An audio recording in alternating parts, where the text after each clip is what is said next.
जिला गाजीपुर से खबर है, जहां स्वामी विवेकानंद जयंती कार्यक्रम में शिरकत करने पहुंचे उत्तर प्रदेश सरकार के आयुष मंत्री दयाशंकर मिश्र दयालु ने हालिया बयानों पर अपनी प्रतिक्रिया दी।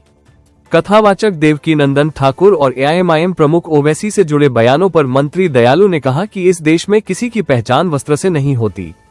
भारत में व्यक्ति की पहचान उसके चरित्र, कार्य और विद्वता से होती है। उन्होंने कहा कि किसी भी संवैधानिक पद पर बैठने वाला व्यक्ति यदि सुयोग्य है तो उसे अपने कब्जों के आधार पर खुद को साबित करने की आवश्यकता नहीं है। एएमयू में मंदिर निर्माण को लेकर देवकीनंदन ठाकुर के बयान पर मंत्री ने कहा कि यह उनके व्यक्तिगत विचार हैं और ऐसे व्यक्तिगत विचारों में उलझना उचित नहीं है, क्योंकि देश संविधान और कानून के अनुसार चलता है। वहीं सुभाषपा अध्यक्ष ओम प्रकाश राजभर द्वारा पश्चिम बंगाल की मुख्यमंत्री ममता बनर्जी की तारीफ पर मंत्री दयालु ने कहा कि किसी की आलोचना या प्रशंसा निजी विचार हो सकते हैं। ममता बनर्जी देश की वरिष्ठ राजनेता है और राजभर का बयान उनका व्यक्तिगत मत है। उन्होंने कहा कि हर बात में बाल की खाल निकालकर आलोचना करना ठीक नहीं, तारीफ को गलत रूप में नहीं देखा जाना चाहिए। इसके साथ ही मंत्री दयालु ने मतदाता सूची के विशेष गहन पुनरीक्षण को लेकर विपक्ष की आलोचना पर भी प्रतिक्रिया दी। उन्होंने कहा कि निर्वाचन आयोग का उद्देश्य मतदाता सूची को शुद्ध करना है। वर्षों से सूची में मृत और फर्जी नाम जुड़े थे, जिन्हें हटाया गया है। सभी राजनीतिक दल इस प्रक्रिया में शामिल हैं और भाजपा कार्यकर्ता ये सुनिश्चित कर रहे हैं कि कोई भी पात्र मतदाता सूची से वंचित न रहे। पढ़ने वाली महिला जो है देश की प्रधानमंत्री बनेगी। अब देवकीनंदन ठाकुर ये कह रहे हैं कि सारी पढ़ने वाली महिला जो है बांग्लादेश और पाकिस्तान की भी प्रधानमंत्री बन सकती है। देखिए, उनके व्यक्तिगत विचार हो सकते हैं। इस देश में वस्त्र से किसी की पहचान नहीं है। स्वामी जी के भी वस्त्रों का अपमान अमेरिका ने किया था।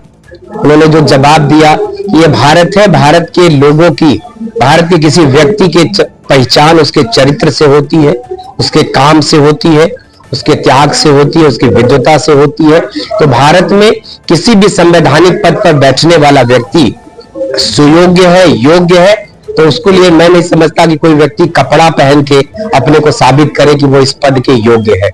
भारत जो धर्मनिरपेक्ष देश है, ऐसे में जो अलीगढ़ यूनिवर्सिटी है, वहाँ पर मस्जिद बनाई गई है, तो वहाँ पर जो मंदिर बनाया गया, ऐसा देवकीनंदन ठाकुर ने मांग किया है। उनकी मांग को देखिए, मैं इन विद्वानों के बीच में नहीं पढ़ता। ये लोग धर्म से जुड़े लोग हैं, साधु संत है, महात्मा है, और देश के प्रति जो उनकी विचारधारा है, जो उनकी भावना है, उनके अपने व्यक्तिगत विचार है। देश संविधान से चलता है, देश नियम और कानून से चलता है, देश को चलाने की अपनी एक सीमाएं हैं, बाध्यता है, और उसी के अनुरूप देश प्रगति कर रहा है, आगे बढ़ रहा है। और व्यक्तिगत विचारों में उलझिएगा तो मुझको लगता है कि ये सारी चीजें कहीं न कहीं से आपकी प्रगति को प्रभावित करेंगी।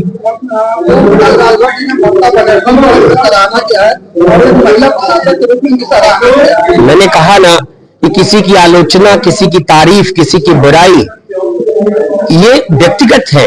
ओम प्रकाश जी के मन में उनके प्रति भाव है, वो देश की बड़ी नेता है और वरिष्ठ नेता है, तो अगर उन्होंने तारीफ किया कि उनके व्यक्तिगत विचार है, उनसे उनका लगाव हो सकता है। तो मैंने कहा ना कि अगर बाल की खाल निकालिएगा तो हर बात आलोचना के लिए बड़ी है, वरना जो उनके व्यक्तिगत विचार है उनसे उनका लगाव होगा, रिश्ता होगा।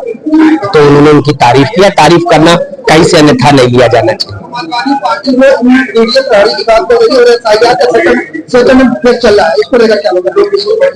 SIR की वो आलोचना कितनों कर ले, लेकिन SIR में बढ़ चढ़ के उनकी भागीदारी है। उनको अपने वोटों की ताकत पता है कि वोट बनेगा नहीं तो वोट मिलेगा नहीं, तो वोट बनाने के लिए सारे राजनीतिक दल मिलकर काम कर रहे हैं।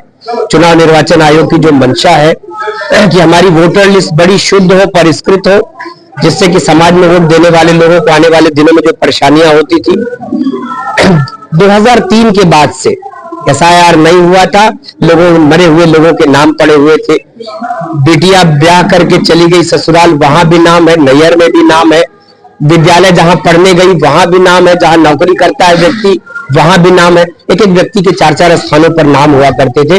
मुझको लगता है कि इस SIR के बाद 3 करोड़ नाम आपने देखा कि कटे हैं उत्तर प्रदेश में। 15 करोड़ में 3 करोड़ नाम कटना इस बात का द्योतक है कि लिस्ट में बहुत ही बोगस नाम पड़े हुए थे। उन नामों को हटने के बाद जो वाजिब है, जो सही नाम है, जो देश का महत्वपूर्ण वोटर है, वो इस लिस्ट में रहेगा।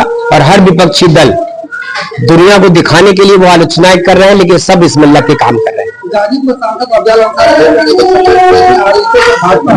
हर घर बहुत का जो है में नाम पढ़ने अपना नाम पढ़वाने को तैयार है, कोई जगह नहीं करना चाहिए। ये हमारी जिम्मेदारियां हैं, ये फर्ज है हमारे हर पार्टी के कार्यकर्ता का, सिपाही का, कि वो समाज में जो लोग भी छूटे हुए हैं जिनके नाम वो जोड़ना है।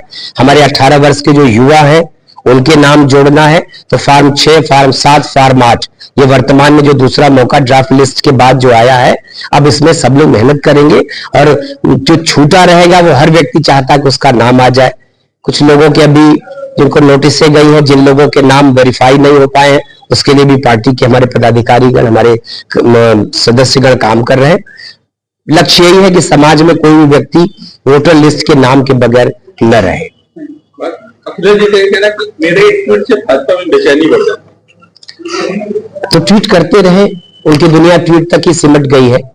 ट्विटर पर, फेसबुक पर और इस तरह के कमेंट करने से वो दिन भर इसी में उनका समय चला जाता है। समाज के लिए सोचने का, समाज के लिए चिंतन करने का, मनन करने का, और जैसे वो कर रहे हैं वैसे समाज उनको ठुकराता चला जा रहा है।